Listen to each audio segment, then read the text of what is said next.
I want to ask you something, and I want you to answer it honestly, not emotionally, not defensively, not because you hate someone or like someone.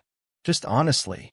When you look back at the way Timmy was treated by Patrick, do you think it was love or do you think it was opportunity? Because that question changes everything. People keep wanting this to be simple. Good guy, bad guy. Savior, villain. But this situation sits in a much more uncomfortable space, especially when the person in the middle is someone like Timmy. Someone who doesn't have the tools to understand motives, money, contracts, or content. Someone whose trust comes easily because kindness feels rare. And that's why this matters.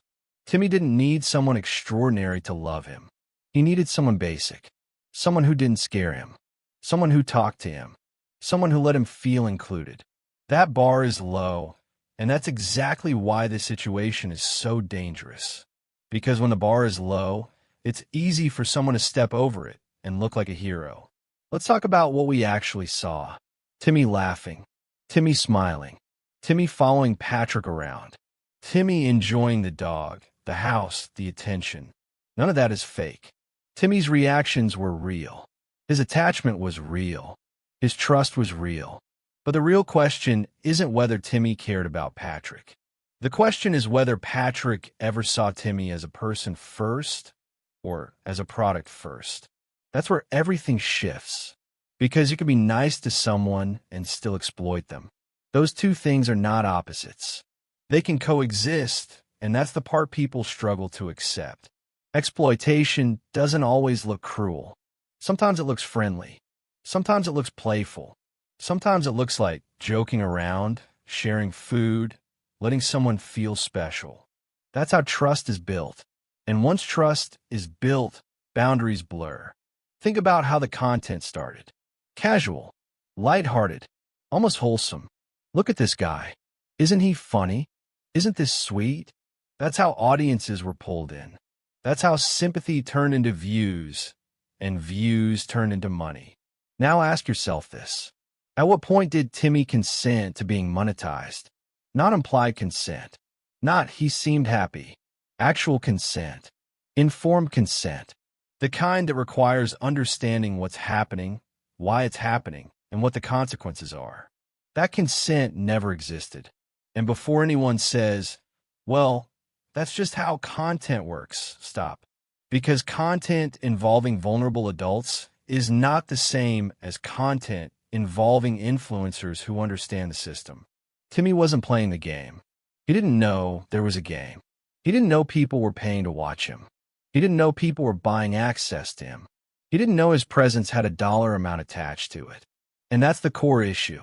People keep arguing about whether Patrick liked Timmy. That's not the standard. Liking someone doesn't give you the right to profit from them. Caring about someone doesn't cancel out exploitation if you're the one controlling the money, the platform, and the narrative. There's also something else that needs to be said plainly. Timmy's affection was predictable. You treat him kindly, he attaches. You give him attention, he responds. That's not manipulation on Timmy's part. That's vulnerability. And anyone who understands that dynamic understands the responsibility that comes with it. So when people say, but Timmy loved him, that doesn't defend Patrick. It actually makes the situation worse. Because if Timmy trusted him, then Patrick had a higher duty of care, not a lower one. And here's where things get uncomfortable. There are messages, alleged messages, conversations that suggest money was always part of the plan. That the idea of Timmy as content wasn't accidental. That it wasn't just something that happened along the way. Whether those messages ever become fully verified or not, the pattern around them matters. Paid FaceTimes, monetized interactions, subscriptions, requests, scaling the content, expanding the audience. None of that happens by accident. That takes intention. And once intention enters the picture, we have to stop pretending this was just friendship. Because friendship doesn't require paywalls. Friendship doesn't involve selling access. Friendship doesn't involve contracts, percentages, or negotiations behind the scenes. Now let's talk about something people avoid because it complicates their narrative. Did Patrick ever show real affection toward Timmy? Possibly. Did Patrick ever enjoy Timmy's company? Maybe. Did Patrick ever feel something genuine? That's entirely possible. But sincerity does not erase exploitation. People are not either saints or monsters. They're often both caring and self-serving at the same time. And that's what makes this so difficult to accept.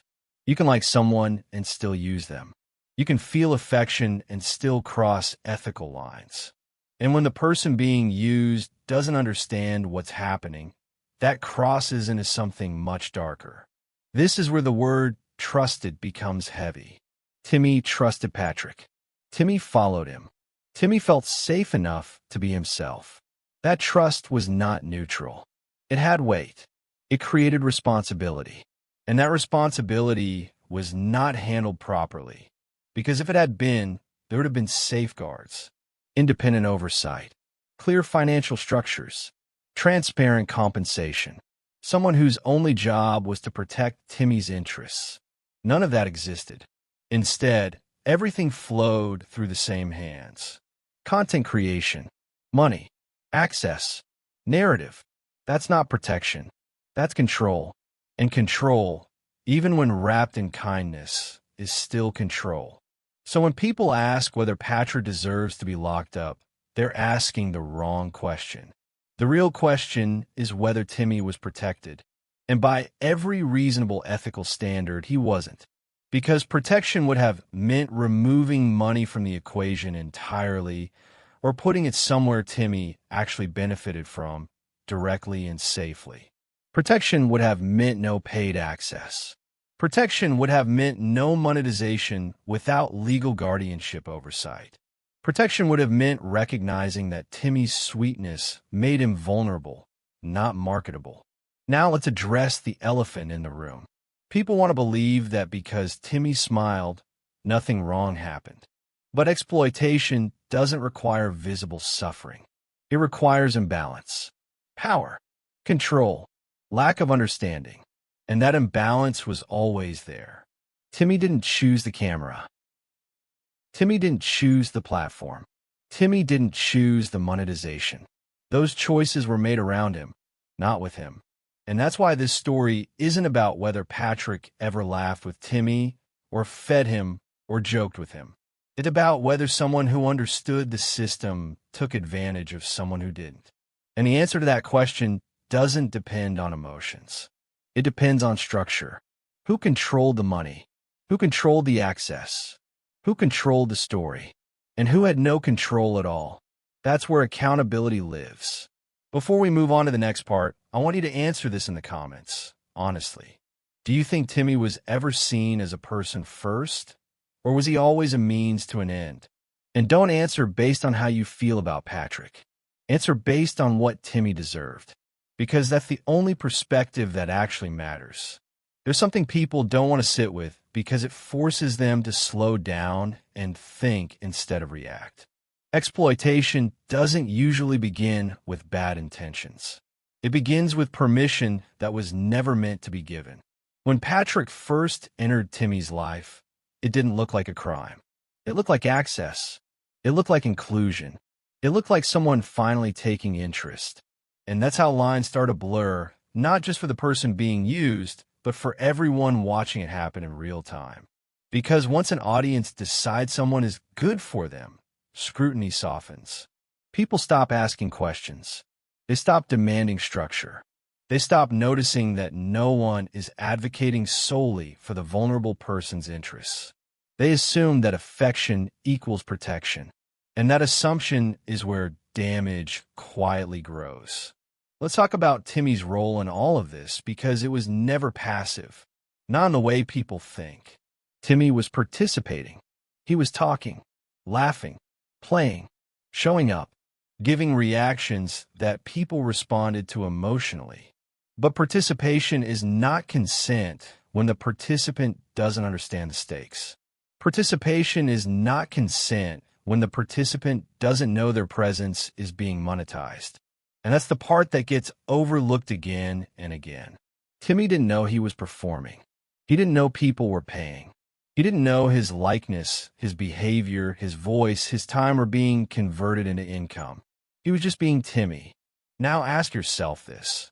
If Timmy had known there was money involved, if he had known people were buying access to him, would he have understood what that meant? Would he have known how to say yes or no in a meaningful way? The answer is obvious, and it's uncomfortable, which is why the responsibility was never supposed to be his. It belonged entirely to the adults around him. And that's where this story turns. Because Patrick wasn't just a friend hanging out. He became a gatekeeper, a middleman, someone who controlled when Timmy appeared, how he appeared, and how the audience interacted with him. That power imbalance matters. It's not small. It's not semantic. When one person controls access to another human being and profits from it, safeguards are not optional. They are mandatory, and there were none. No neutral third party overseeing money. No clear accounting showing how much Timmy generated versus how much he received. No legal guardian independent of the content creation. No separation between help and income. Everything flowed through one channel. That's not an accident. And this is where people started to defend what happened by pointing to outcomes. But Timmy had fun, but he got to go places. But he had food, but he smiled. Let's be clear about something uncomfortable. Basic kindness is not payment. Giving someone attention is not compensation. Letting someone exist in your space does not entitle you to profit from their presence. If Timmy was working, and yes, appearing in monetized content is work, then he deserved protections, representation, and fair compensation placed somewhere he could actually benefit from. That didn't happen. And the reason it didn't happen matters. Because setting that up would have slowed things down. It would have introduced oversight. It would have limited how freely the money could move. Oversight is the enemy of exploitation. That's not an insult. That's a fact. Now let's talk about intent versus outcome, because people confuse these two constantly. Someone can start with curiosity and end with greed. Someone can begin with affection and gradually rationalize exploitation. Someone can convince themselves they deserve the money because they're doing the work, because they're around all the time, because they're the one dealing with it. Those justifications are incredibly common in exploitation cases. I'm the one helping. I'm the one there. I'm the one who cares. And slowly, the vulnerable person becomes secondary to the narrative of the helper. That's when things flip. Timmy stopped being a person to protect and became a reason to justify behavior. And that's when accountability disappears. Let's also address something people tiptoe around. Patrick wasn't operating in a vacuum. There was an audience encouraging this. There were viewers praising him. There were comments reinforcing the idea that he was doing something noble. That social reinforcement matters because it creates a feedback loop. The more praise someone receives for helping, the less likely they are to question their own behavior. Criticism starts to feel like an attack. Skepticism feels like hate. And when skepticism is framed as cruelty, exploitation thrives.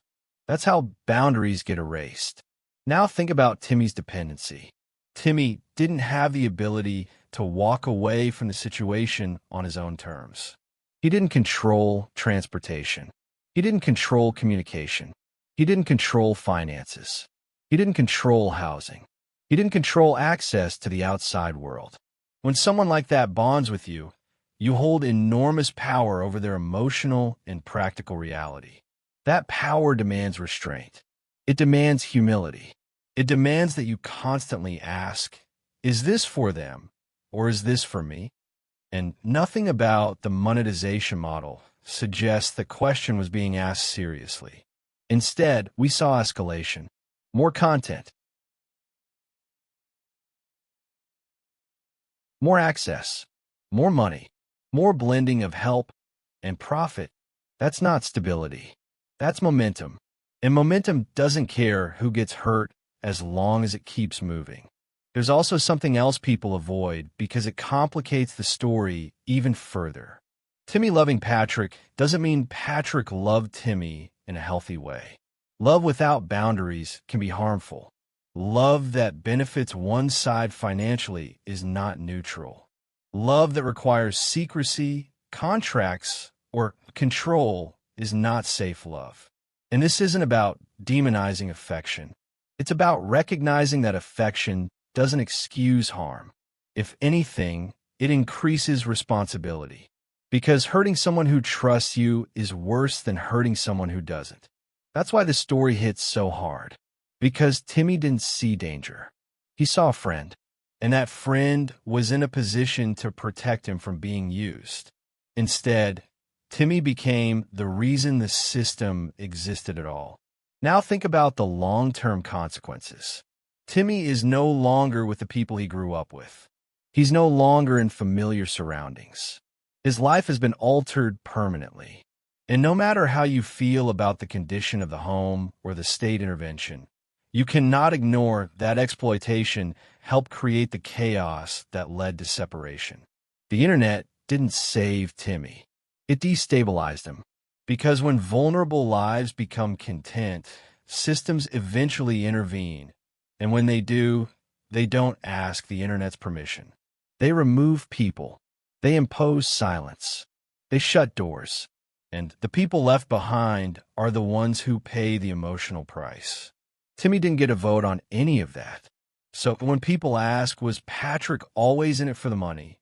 They're really asking something else. They're asking whether Timmy was ever the priority. And based on what we can see, the answer is painfully unclear.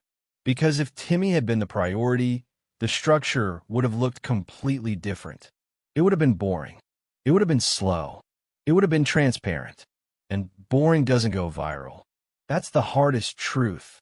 Ethical care rarely makes money.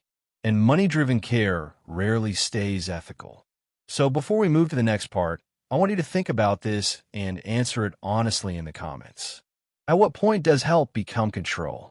And once that line is crossed, do intentions even matter anymore?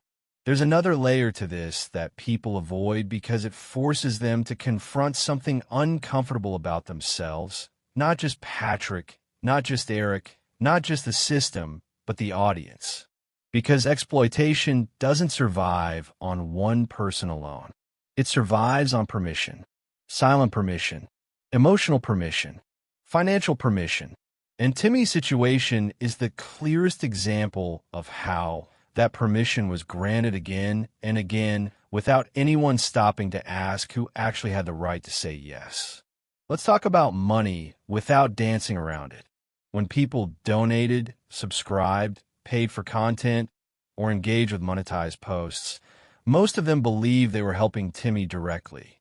They believed the money was for food, care, safety, stability, maybe even a future. That belief didn't come out of nowhere. It was cultivated. Language matters here. Helping, taking care of, looking out for, doing what the family can't. Those phrases carry emotional weight, and when they're repeated enough, they stop being questioned. They become assumptions. And assumptions are dangerous when vulnerable people are involved. Because at no point did donors have a clear, enforceable guarantee that Timmy benefited financially in any meaningful way.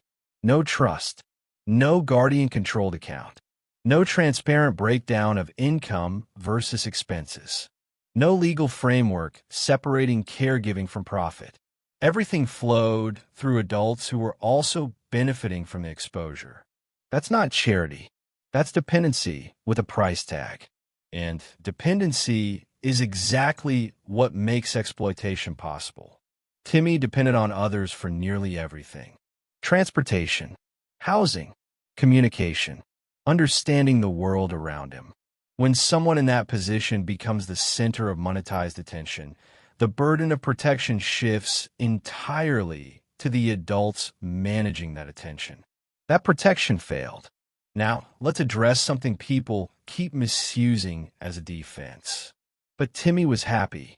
Happiness does not equal safety. Children can be happy in abusive homes. Adults with intellectual disabilities can be happy while being exploited.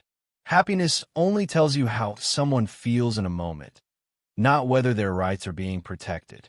Timmy laughing on camera doesn't mean he understood the transaction happening around him. It doesn't mean he agreed to it. It doesn't mean he was being treated fairly. It only means he was being himself. And that's exactly why the responsibility was so high. When someone can't advocate for themselves financially, legally, or structurally, the adults around them are required to do it without personal gain. The moment personal gain enters the equation, everything changes. Motives blur. Decisions shift. Boundaries erode. Let's also talk about normalization, because this is where exploitation becomes invisible. At first, content featuring Timmy felt novel. People watched out of curiosity. Then it felt heartwarming. Then it felt familiar. Then it felt routine. And once something becomes routine, people stop examining it. The audience began to see Timmy as part of the channel. That framing alone is a problem. No vulnerable person should ever be part of the brand. The moment someone's identity becomes content, the incentive is no longer their well-being. It's engagement. And engagement thrives on consistency. Consistency requires access. Access requires control. Control requires power. That's the chain. And Timmy was at the bottom of it. Now let's look at how affection gets weaponized, because this is subtle and deeply manipulative, even when it's not consciously planned. Timmy formed an emotional bond. That bond was real. You can see it in how he interacted, how he responded, how he trusted. That trust made him easier to film, easier to feature, easier to include. But it also made it harder for anyone to intervene without looking like the villain. Anyone who questioned the situation could be framed as trying to take something away from Timmy. Anyone who raised concerns could be accused of jealousy, negativity, or cruelty. That's how emotional shielding works. The vulnerable person's feelings are used as armor to protect the system exploiting them. And it works incredibly well, because no one wants to be the person who ruins something that looks happy on the surface. But protecting someone isn't about preserving appearances. It's about preserving dignity, autonomy, and future stability. Timmy's future stability was never prioritized. If it had been, the structure would have included a neutral guardian overseeing all finances, limits on how often and how Timmy appeared on camera, clear boundaries between caregiving and income, documentation of consent and understanding, long-term planning beyond views and donations. None of that was visible. Instead, what we saw was improvisation. And improvisation is not protection. Now, let's talk about escalation, because exploitation rarely starts extreme. It escalates. More content leads to more income. More income creates pressure to maintain access. Pressure encourages rationalization. Rationalization erodes ethics. Ethics collapse quietly, not explosively. People don't wake up one day and say, "I'm going to exploit someone." They wake up saying, "I deserve this. I've put in the work. I'm the one dealing with the hard parts. They'd be worse off without me." Those thoughts are dangerous because they turn help into entitlement. And entitlement is the enemy of accountability. At some point, Timmy stopped being seen as a person whose rights needed safeguarding and became a justification for decisions already made. That's not care. That's ownership behavior. And ownership behavior toward a human being is always wrong, no matter how much affection is attached to it. Now consider the outcome. Timmy is no longer living with his family. He is no longer visible. He no longer has access to people who recognized him outside of content. Whatever your opinion is about the house, the conditions, or the state's role, one thing is undeniable. Timmy lost agency over his own story. And that loss didn't begin with the state. It began the moment he was turned into monetized content without safeguards. That's the part people keep skipping. The system didn't step in randomly. Systems intervene when situations become unstable, unregulated, and risky. Monetization without structure creates instability. Exposure without protection creates risk. And risk eventually triggers intervention.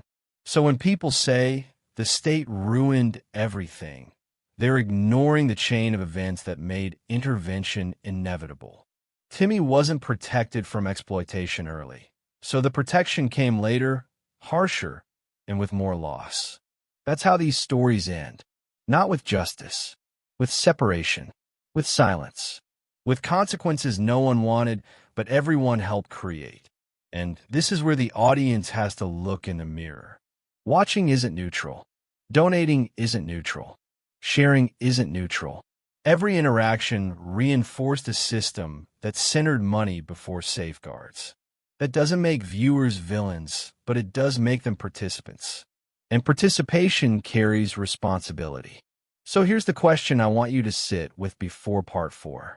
If Timmy had never gone viral, would he still have lost his family, his home, and his voice? Or did the attention that claimed to help him actually make everything worse? Answer that honestly, because that answer changes how we talk about responsibility. There's a point in every story like this where the conversation has to shift away from personalities and toward patterns. Because if this only stays about Patrick or Eric or even Timmy, then the real lesson gets lost. And the real lesson is much bigger than one family. The Whittaker situation didn't collapse because one person was bad. It collapsed because multiple failures lined up at the same time, and no one stepped in early enough to slow it down. This is where intent stops mattering as much as impact. You can believe Patrick cared. You can believe Eric believed he was helping. You can believe donors had good hearts. You can believe viewers were just watching. And still, the outcome can be harm. That's the part people struggle with. Because we want harm to come from villains, not from people who smile on camera, pet dogs, buy groceries, and say the right words. But real-world exploitation rarely looks like a movie villain. It looks like blurred lines, unchecked power, and emotional storytelling that outruns ethics. Let's talk about power for a moment. Power isn't just physical strength or money. Power is control over access, control over information, control over how a story is told and who gets heard. Patrick had access to Timmy. Eric had access to systems and authorities. The audience had access to money and attention. Timmy had none of those things. That imbalance alone should have triggered safeguards. It didn't. Instead, power consolidated upward while vulnerability stayed put. And when vulnerability doesn't move with power, it breaks. Now let's look at the moment where everything tipped from questionable into irreversible. Once contracts entered the picture, the situation stopped being informal help and became structure extraction. Contracts imply understanding, consent, and capacity. But Timmy's capacity was never meaningfully assessed or protected in that process. That's not a technicality. That's the core issue. If someone cannot understand the value of what they are producing, they cannot consent to its monetization. Period. At that point, the responsibility shifts fully to the adults in charge. And that responsibility was mishandled. People keep asking, why didn't the family stop it? That question misunderstands the dynamics completely. The family lived in poverty, isolation, and dependency long before cameras arrived. When someone shows up offering help, resources, and attention, saying no isn't easy, especially when that help comes wrapped in promises of improvement. Saying no feels like risking survival. So instead of resistance, you get compliance. And compliance gets mistaken for consent. Now let's talk about something that doesn't get discussed enough: escalation pressure. Once money starts flowing, it doesn't stay still. Expectations rise. Audiences want more. Platforms reward frequency. Algorithms punish silence. That creates a cycle where the vulnerable person must remain visible to sustain income. And visibility becomes obligation.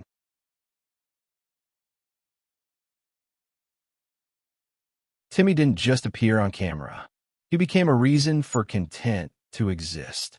And once someone becomes a reason, removing them feels like loss. Loss of views, loss of income, loss of relevance. That's when exploitation becomes normalized. Not because anyone says, I'm exploiting him, but because the system quietly demands his continued presence. And here's the most uncomfortable truth of all. The state didn't intervene because Timmy was happy or unhappy. They intervened because the environment around him became legally and ethically indefensible. Monetized exposure, unclear financial benefit, unregulated caregiving, conflict between helpers, escalating accusations, public scrutiny. Those are red flags to authorities. So when people say the system destroyed the family, they're skipping the reality that the system steps in when private systems fail. This doesn't mean the outcome is perfect. It doesn't mean it's humane. It doesn't mean it's emotionally just. It means it's reactive. And reactive systems are blunt instruments. They don't preserve nuance. They don't preserve bonds. They don't preserve routines. They preserve liability reduction. That's why the result feels so cruel. Because Timmy didn't just lose access to exploitation. He lost access to everything familiar. And that's the tragedy. If proper protections had been in place from the beginning, state intervention might never have been necessary. Timmy could have remained with his family, with support, without becoming content. But that window closed. Now let's talk about accountability without turning it into vengeance. Patrick's arrest doesn't fix Timmy's loss. Eric being charged wouldn't undo the separation. Viewers feeling guilty won't restore the family unit. Accountability here is about learning, not punishing for sport. And a lesson is painfully clear. Vulnerable people cannot be the foundation of income streams without independent oversight. Caregiving cannot coexist with profit without strict boundaries. And attention is not help unless it is paired with protection. If you strip away the names, the story becomes universal. A vulnerable person, a helper with a platform, an audience with money. No safeguards. That formula always ends the same way. Not with empowerment, with intervention. So before we move into the final part, I want to leave you with one question that matters more than blame. If Timmy had been protected early, not from poverty, not from hardship, but from monetization, would he still be home today? Think about that before answering in the comments. Because how you answer that determines what kind of stories we allow to happen next. At the end of all this, there's a silence that doesn't feel like closure. It feels like something unfinished, something unresolved, something that can't be repaired no matter how many arrests, investigations, or comment debates happen next. Because Timmy didn't lose his life. He lost his world, the porch, the routine, the familiar voices, the same dirt under his shoes, the same faces every morning.